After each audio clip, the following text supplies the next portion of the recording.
Welcome back to another episode of Blue Couch Therapy. And the topic of today's discussion at hand is going to be God wants you to be rich. So, why are some of us afraid of getting to the money? So, you tell me, okay? What's the difference between these three symbols here?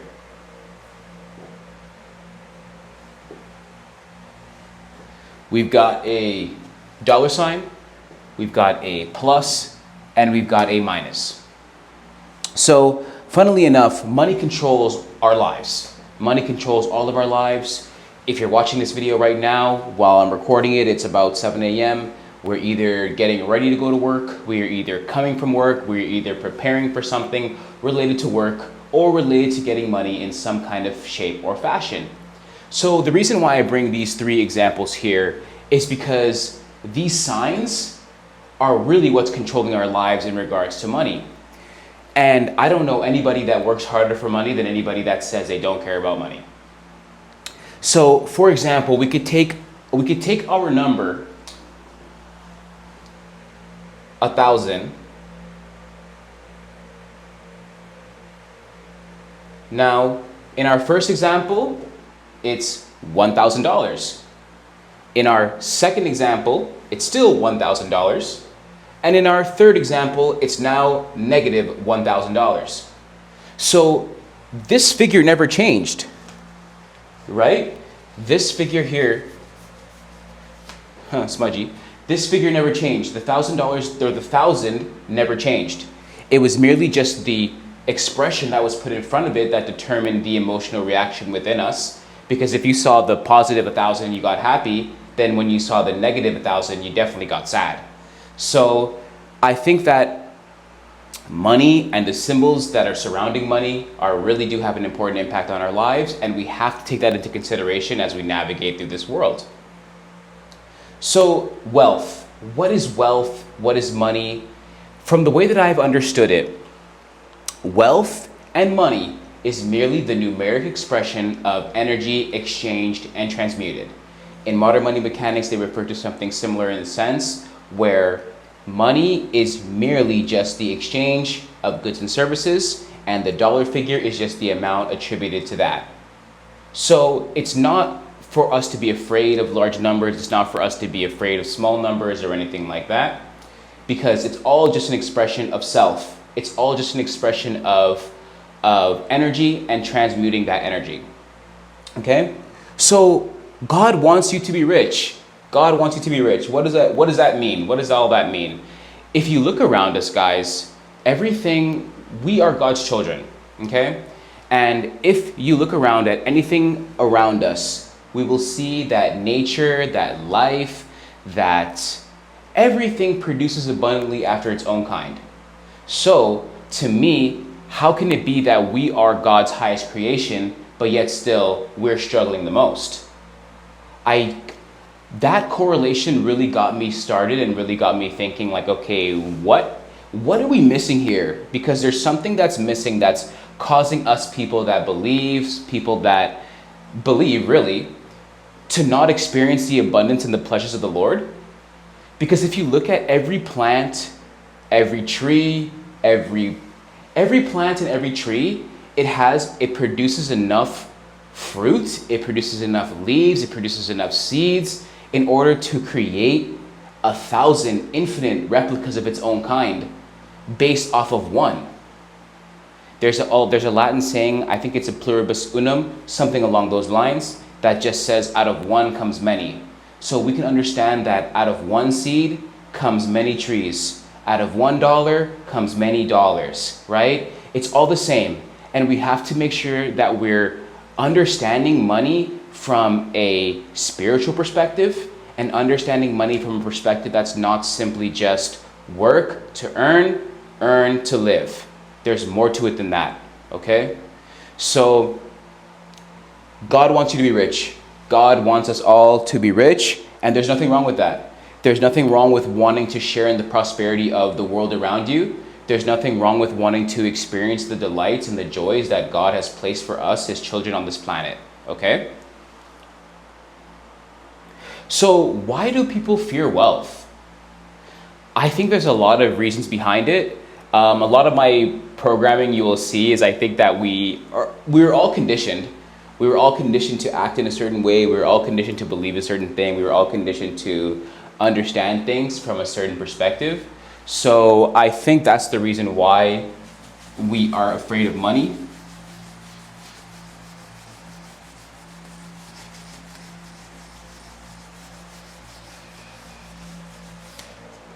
So the key word here that I want us to take away is conditioning.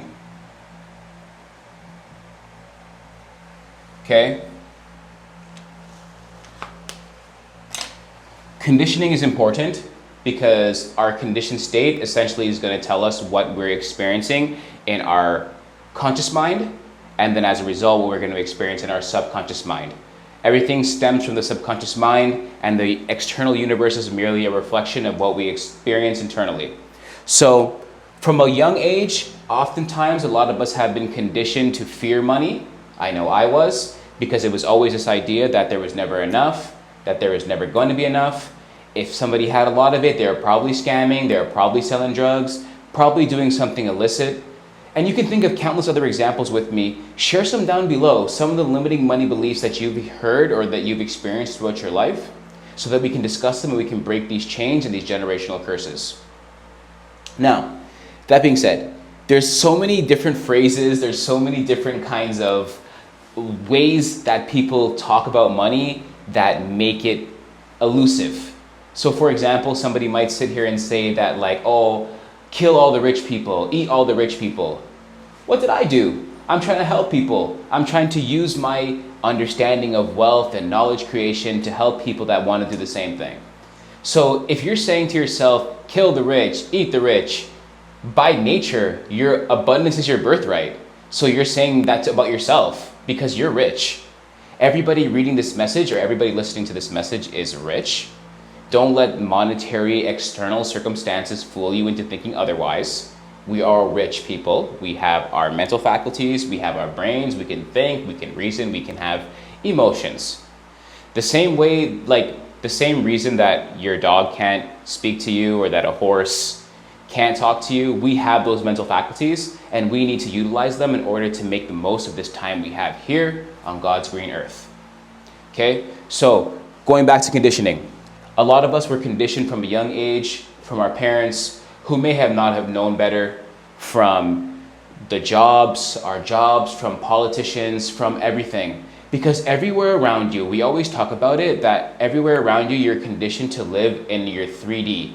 You're conditioned to live in this physical body. You're conditioned to think that like all you have is your physical body, that you're not spirit, that you're not soul. So that way it's easy to condition you and to trap you into finite thinking.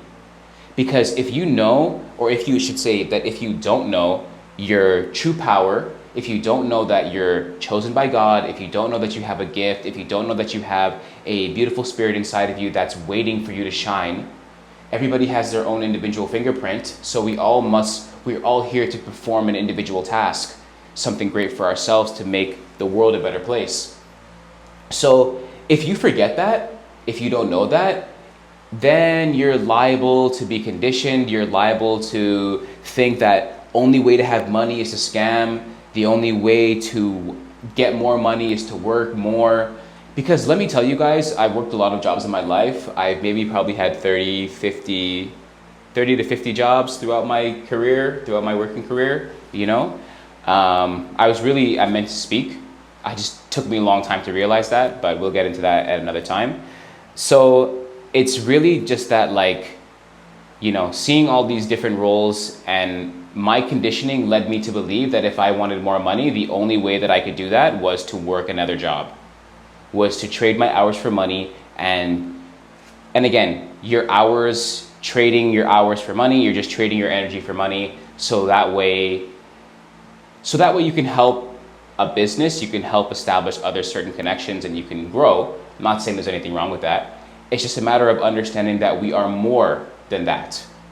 Not to forget who we are. We are more than what is perceived. We are more than our five senses. We are more than this physical body in which we encompass.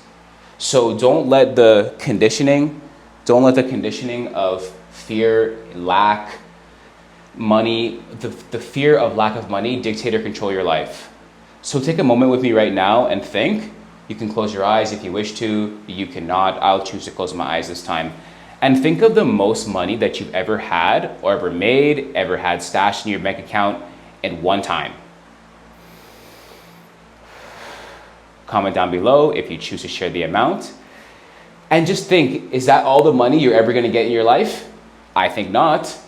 So why would you sit around and be worrisome about the money being gone, it's spent, you've circulated it already? And even then, that's another thing we have to break down.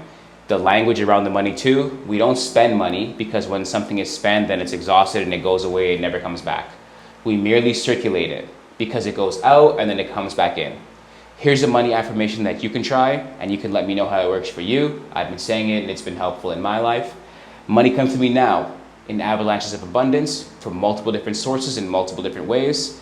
And I've started to see myself, even through small increments, things have opened up. Possibilities have opened up, opportunities have opened up for me. So I encourage you guys to try that. I encourage you to try that and open up your money mindset. Okay? So the conditioning has made us afraid. The conditioning has made us fearful of money, made us think in lack and scarcity for the most part, because 9 times out of 10, I guarantee you that you think in fear. Or if you don't, I mean, we all do, because even I do. I'm not going to sit here because I'm wearing a suit and tell you that I'm never fearful. That's false. But it's a matter of understanding and recognizing that these thoughts are conditions, and these are the programming that was installed into us at the beginning of our lives to make us feel as though we can't, to make us feel as though we must be dependent on somebody else, to make us feel as though, we have to rely on others for our own sustenance. A tree does not have to ask any other trees for help. Now, of course, I understand there's underground root systems where water can get passed down from one tree to another. I'm not talking about that. We all need help in this world and we can't do everything ourselves. But what I am saying is that through the power of the sun shines down on all living things. Everything that the light shines down upon is blessed. It grows, it enhances. So why not you? Why not us? And I feel that way is because we've been conditioned to live in fear. And as a result, we live in fear. What you focus on will increase. So then you focus on the fact that there's no jobs. You focus on the fact that there's no, the economy is this, and the politician said this. So, I mean, you're your own inner economy.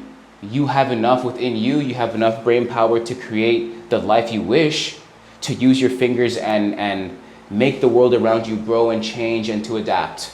Okay? Let's take a brief moment here. If you're liking the content so far, please like, share, comment, and subscribe. Send this out to anybody that you think might need it, because we're here to grow. I'm here to help people. My name is literally Cody, which is Nordic for the helpful one. So I'm here to help people. I'm here to do my best any way possible, okay? My book, How to Get It, A Brief Guide, is going to be available shortly, and I'm also offering exclusive coaching for select few. If you're interested in taking your life to the next level, just contact me. We can discuss something, okay? So back to the topic at hand. So you need to understand that your fear of money is holding you back, because any amount of money that you can conceive, you can have it. Any amount of money that you think you can make it. Any amount of money, you can make it, you can have it. You can create wealth in a multitude of ways. There's a million ways to make money. There's 1,000,001 ways to make money. It's just a matter of us figuring out what's the best way for us to get in and fit in, so that way we can maximize our efforts. Okay? So shift your mindset. This is literally about shifting mindset. Change your mind, change your life. Don't be afraid of the money, people. Don't be afraid that having money is going to make you evil. Don't be afraid of flourishing and prospering in this life, because the Bible even tells us that God takes great pleasure in the prosperity of his servants. And I know for a fact that I am one of God's loyal servants. So as a result, things must happen. Things must happen for you if you believe. Things will happen. Final note, no need to be scared, no need to be fearful, no need to be doubtful. Everything is working out for our favor. Stop being afraid of money. Money works for me. I don't work for money. Money is not my master. I am the master of money. Money is not my master. Another money affirmation that you can use in order to help you stay focused on this journey. Okay, guys, we have a road ahead of us. We've got a long road ahead of us. Not to be worried. I'm here right with you every step of the way. Okay? Until next time, guys, let's get to it. See ya.